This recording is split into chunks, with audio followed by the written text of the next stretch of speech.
تو ان کی والدہ نے علی بھائی کو بتایا کہ دیکھو میں نا شادی کے بعد چند مہینوں کے بعد میں سرکار واصف صاحب کی خدمت میں حاضر ہوئی سلام کے لیے، تو آپ نے جاتے وقت یہ دعا دی اور یہ خوشخبری دی کہ اچھا تمہارے گھر بیٹا پیدا ہوگا اور اس کا نام علی رکھنا۔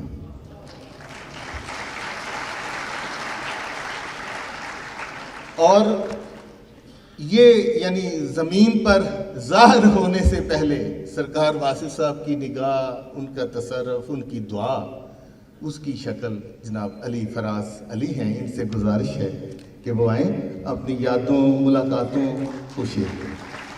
جناب بڑے محترم سامعین اور معزز مقررین، جہانگیر سے میں نے کہا تھا کہ میں اپنی تعریفیں خود کر لوں گا، لیکن جہانگیر نے اب مجھے تعریف کرنے کے قابل نہیں چھوڑا، تو اتنی تعریفیں کر دی ہیں۔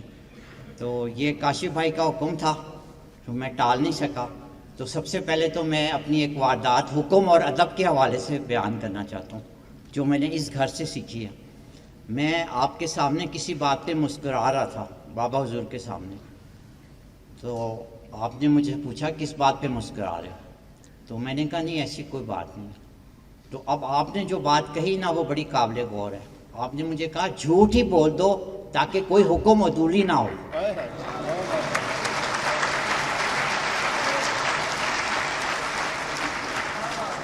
تو آج مجھے ایک تو حکم پورا کرنا تھا اور دوسرے سچ بولنا تھا، تو اس لیے میں آ گیا ہوں۔ تو انگریزی کا ایک محاورہ ہے جو اب ضرب المثل بن گیا ہے کہ no man is a hero in front of his valet, VALET، T silent ہے لیکن اس میں بڑی گہرائی ہے کہ کوئی انسان اپنے ذاتی خدمتگار کے سامنے ہیرو نہیں ہوتا۔ اب آپ اس کو ایکسپلین کرنے کی ضرورت نہیں ہے، آپ فوراً سمجھ گئے ہیں۔ جو ادنا ملازم ہوتا ہے اس کے سامنے صاحب کا اصل روپ اور اصل چہرہ ہوتا ہے۔ تو جس کے غلام اس پہ سب سے پہلے ایمان لائیں وہ یا اللہ کا نبی ہوتا ہے یا وہ اللہ کا کوئی ولی ہوتا ہے۔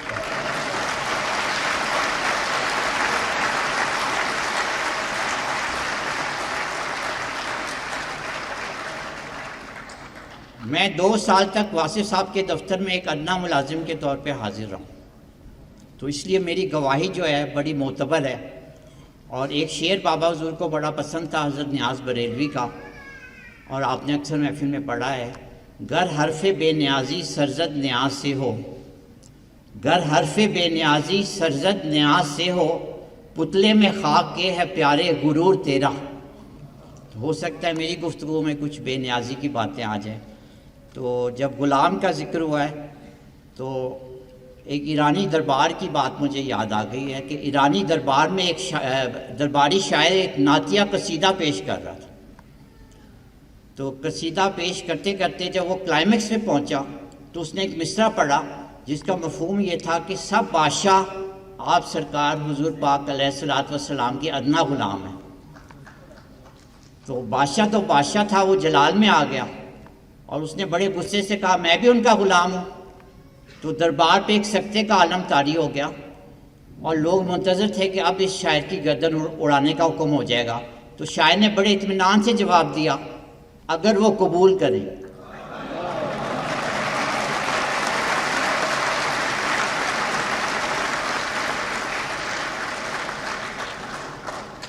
تو میں اپنے طور پہ واصف صاحب کا غلام تھا، قبول تھا یا نا قبول تھا اس کا مجھے کوئی دعویٰ نہیں۔ تو اب آپ بر صغیر کی تاریخ کا بھی ایک واقعہ سن لیجئے۔ بر صغیر کا ایک بڑا شریعت پسند بادشاہ گزرا ہے، التتمش، جسے عام طور پہ التمش کہتے ہیں غلطی سے۔ تو اس نے اپنی راجدھانی میں موسیقی پہ مکمل پابندی لگوا دی تھی۔ تو اس کے درباری ایک دفعہ ایک بابے کو پکڑ کے لائے کہ یہ ایک آلہ موسیقی بجا رہا تھا۔ تو بادشاہ نے بڑے غصے سے پوچھا بابا جی آپ تم یہ تنبورا کیوں بجا رہے تھے؟ تو اس بابے نے وہ میوزیکل انسٹرومنٹ اپنے سر پہ مار کے توڑ لیا اور روتے ہوئے بولا کہ اب بدذوقی کا یہ زمانہ آ گیا ہے کہ لوگ ستار کو تنبورا کہتے ہیں۔ تو عرض یہ کرنا تھا کہ اب جو ہے کچھ لوگوں کا نام میرے بابا حضور کے ساتھ ایک ہی سانس میں لیتے ہیں جو مجھ سے برداشت نہیں ہوتا۔ تو اس لیے میں آج کچھ سچ بولنا چاہتا ہوں آپ کے ساتھ، کچھ رازوں سے پردہ. اور یہ عرس تو انشاءاللہ 50 سال بعد ہی ہوگا، اور بڑے بڑے اسکالرز آئیں گے اور بڑے اونچے مقالات پیش کریں گے، لیکن میں ذاتی سے کچھ باتیں کرنا چاہتا ہوں جو میرے علاوہ شاید کوئی اور نہ کرے.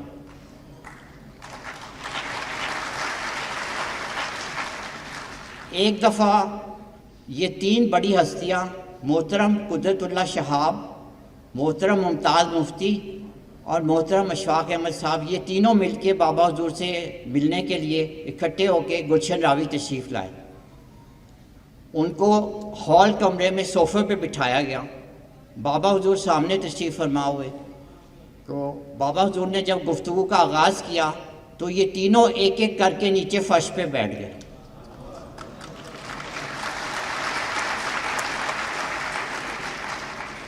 اور انہوں نے کہا کہ یہ علم کوئی اور ہی علم ہے.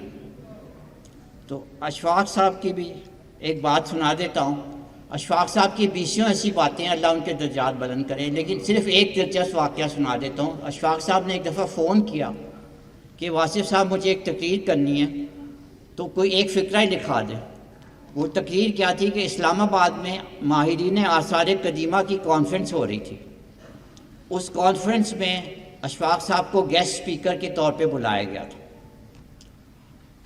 تو واصف صاحب نے ان کو جملہ لکھا دیا. اشفاق صاحب تقریر کر کے جب سٹیج سے اترے تو لوگوں نے انہیں گھیر لیا. وہ جادوگر تو تھے ہی تقریر کے، آپ جانتے ہیں، مجھ سے بہتر جانتے ہیں، گفتگو کے جادوگر تھے. تو لوگوں نے کہا کہ اشفاق صاحب آپ کی تقریر تو کمال اعلیٰ تھی، لیکن ایک بات بتا دیں، وہ ایک جملہ کس کا تھا؟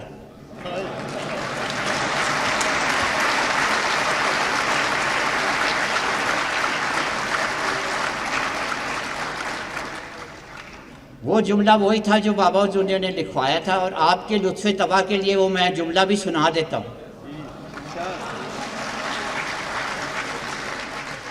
یاد رہے کہ یہ کانفرنس جو تھی ماہرین آثار قدیمہ کی کانفرنس تھی، جنہوں نے ساری زندگی شاہی قلعے، بادشاہی مسجد پہ ریسرچ کی ہوتی ہے. تو جملہ یہ تھا کہ تاریخ میں بادشاہوں کے پکے محلات کو بھی وہ مقام حاصل نہیں ہو سکا. تاریخ میں بادشاہوں کے پکے محلات کو بھی وہ مقام حاصل نہیں ہو سکا جو سونی کے ایک کچے گھڑے نے کر لیا.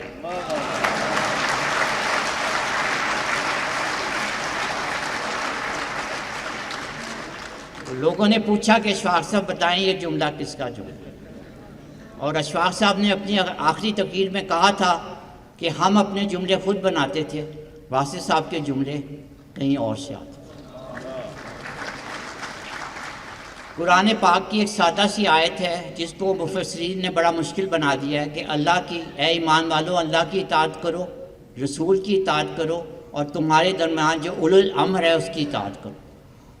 تو واصف صاحب کا کمال جو تھا وہ تھا چاول کے دانے پہ کل ہو اللہ لکھنے کا کمال تھا.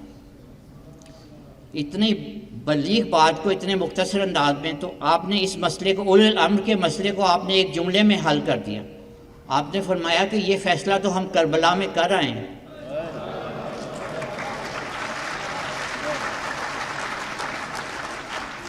یزید اولو الامر نہیں تھا، امام عالی مقام اولو الامر تھے. اور اس کا مجھے پھر آپ نے صرف بتایا نہیں، آپ نے اس کا مجھے مشاہدہ بھی کرایا.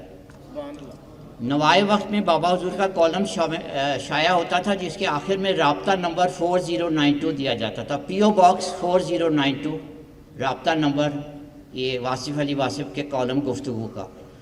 تو نوائے وقت والے کبھی اسے چھاپ دیتے تھے، کبھی نہیں چھاپتے تھے. تو مجھے ایک دفعہ بھیجا کہ ایڈیٹر سے جا کے بات کرو. تو میں جب جانے لگا تو آپ نے ایک جملہ کہا. آپ نے کہا کیسے نہیں چھاپیں گے، یہ تو امر ہے.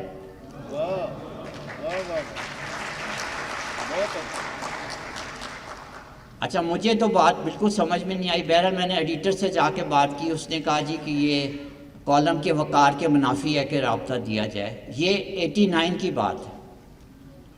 آج جب میں کوئی اخبار اٹھاتا ہوں تو اس میں ہر کالم رائٹر کے کالم کے بعد میں اس کا واٹس ایپ نمبر دیا ہوتا ہے یا اس کا ای میل نمبر دیا ہوتا ہے. یہ ہوتا ہے امر، جس کو صاحب امر دیکھ رہا ہوتا. 89 میں یہ بات عجیب سی لگتی تھی. 89 میں صرف واصف صاحب کے کالم کے ساتھ جو ہے رابطہ نمبر دیا جاتا تھا. آج تقریباً ہر کالم رائٹر کے نام کے ساتھ رابطہ نمبر دیا جاتا ہے. تو یہ ہوتا ہے امر. تو میں نے 2 سال میں کشف و کرامات کو خاموشی سے بابا حضور کے دفتر میں جھاڑو لگاتے ہوئے کئی دفعہ پکڑا. اب ایک سوال یہ ہے کہ بابا حضور کے یوٹیوب پہ جو فرمان ہیں وہ وائرل اس طرح نہیں ہوئے جس طرح کے ہونے چاہیے تھے. تو اس کا بھی میری ایک دلچسپ گفتگو ہو چکی ہے بابا حضور سے. بابا حضور کا کالم نوائے وقت میں شائع ہوتا تھا. نوائے وقت کی سرکولیشن آج بھی بڑی محدود ہے, اس زمانے میں بھی بڑی محدود تھی. تو میں نے ایک دن عرض کیا کہ سر حضور یہ ہمارے کالم جو ہے نا جنگ میں شائع ہونے چاہیے. تو آپ نے فرمایا ایک تو تم ہم فوراً بن جاتے ہو.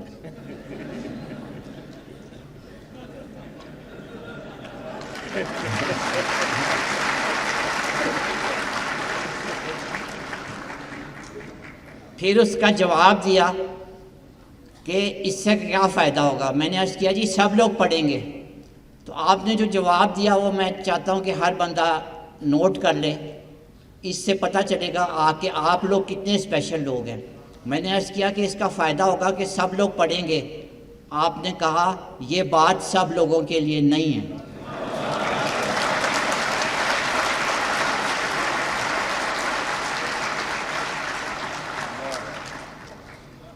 تو آپ لوگ جو بڑے خاص لوگ ہیں, بڑے منتخب لوگ ہیں, جن کو یہ بات سنائی جا رہی ہے, جنہوں نے اس بات سے استفادہ کیا.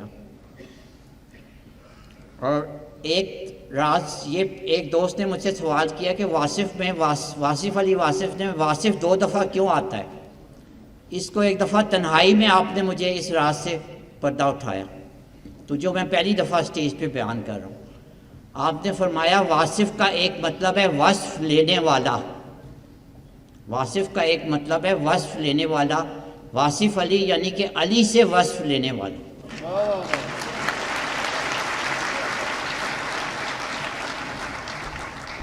اور دوسرے واصف کا مطلب ہے وصف بیان کرنے والا, یعنی کہ علی سے وصف لے کے علی کا وصف بیان کرنے والا واصف علی واصف.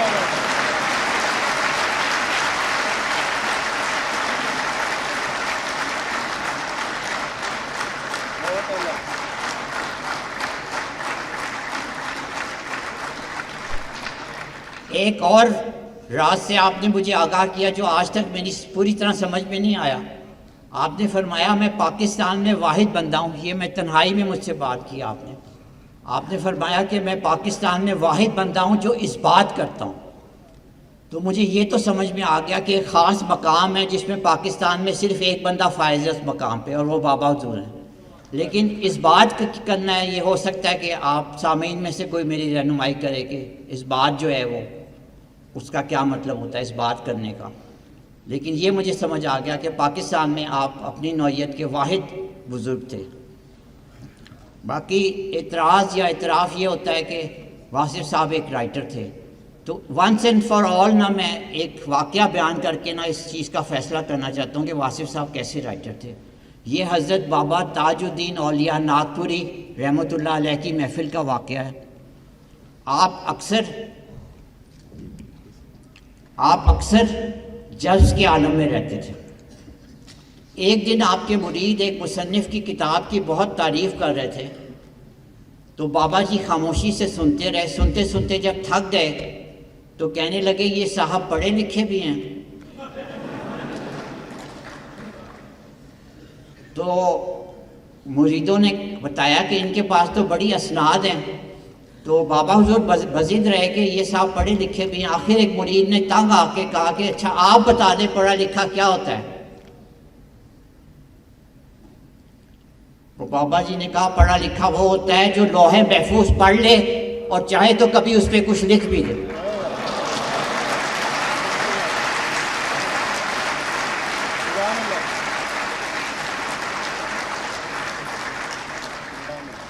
تو واصف صاحب واقعی ایک رائٹر تھے. یہ میں نے بڑے قریب ہو کے دیکھا. بڑے پڑھے لکھے انسان تھے.